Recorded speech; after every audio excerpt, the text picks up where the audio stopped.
দীর্ঘ প্রতীক্ষার পর যমুনা নদীর উপর অত্যাধুনিক প্রযুক্তির তৈরি দেশের সবচেয়ে লম্বা আর স্বতন্ত্র বঙ্গবন্ধু শেখ মুজিব রেলওয়ে সেতু দিয়ে সফলভাবে পরীক্ষামূলক ট্রেন চলাচল করেছে।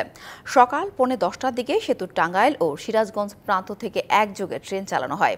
পরীক্ষামূলক ট্রেন চলাচলে উচ্ছ্বসিত প্রকল্পের কর্মকর্তা, কর্মচারী ও স্থানীয়রা।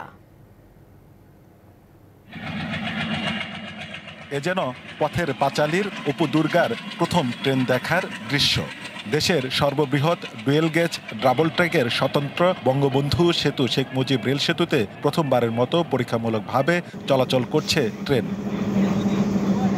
সেতুর ৩০০ মিটার উজানে নির্মিত আধুনিক এই সেতু দিয়ে মঙ্গলবার সকালে দুটি ইঞ্জিন ও ৩টি কোচ সংযোজিত দুটি ট্রেন শুরুতে ১০ কিলোমিটার গতিবেগে পরীক্ষামূলক যাত্রা শুরু করে। পরে সেই গতি গিয়ে ঠেকে ৪০ কিলোমিটারে।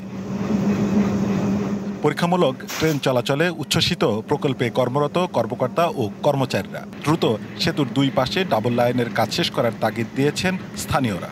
দীর্ঘদিন কষ্ট করার পর কাঙ্ক্ষিত যে ফলাফলের দিকে আমরা এগোতে পেরেছি, এই জন্য আমরা খুবই আনন্দিত। সেতুর পরেই হচ্ছে সিঙ্গেল লেন। এই সিঙ্গেল লেনটা যদি দ্রুত ডাবল লেনে উন্নতি করা যায়, তাহলে মনে হয় যে উত্তর অঞ্চলের সাথে সারা দেশের একটা যোগাযোগ ব্যবস্থাটা আরও ভালো হবে। পরীক্ষামূলক ট্রেন চলাচলে কোনো ত্রুটি ধরা পড়েনি দাবি প্রকল্প সংশ্লিষ্টদের। ভাইব্রেশনটা মেজারমেন্ট করছি, সেখানে আমাদের রেজাল্ট খুবই ভালো। তো সেই দিক দিয়ে এই রেল লাইন খুবই ভালো মানের হয়েছে। এটি যথাযথ গুণাগুণ অক্ষুণ্ণ রেখেই সম্পন্ন হয়েছে। সুতরাং এটি আমাদের টাইম টেবিলে অনেক বড় একটি পজিটিভ ইম্প্যাক্ট আমরা পাবো। সবকিছু ঠিকঠাক থাকলে ২০২৫ সালের জানুয়ারির দ্বিতীয় সপ্তাহ থেকে আনুষ্ঠানিকভাবে ট্রেন চলাচলের কথা জানিয়েছেন প্রকল্প পরিচালক। Government inspector of Bangladesh railway আছে, তার একটা অনুমোদন দরকার কমার্শিয়াল ট্রেন অপারেশনের জন্য।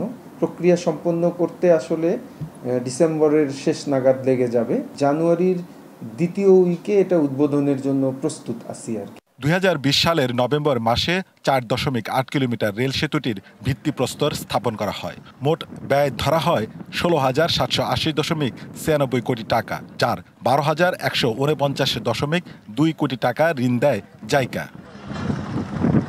Sohel Talukdar, DBC news, Tangail.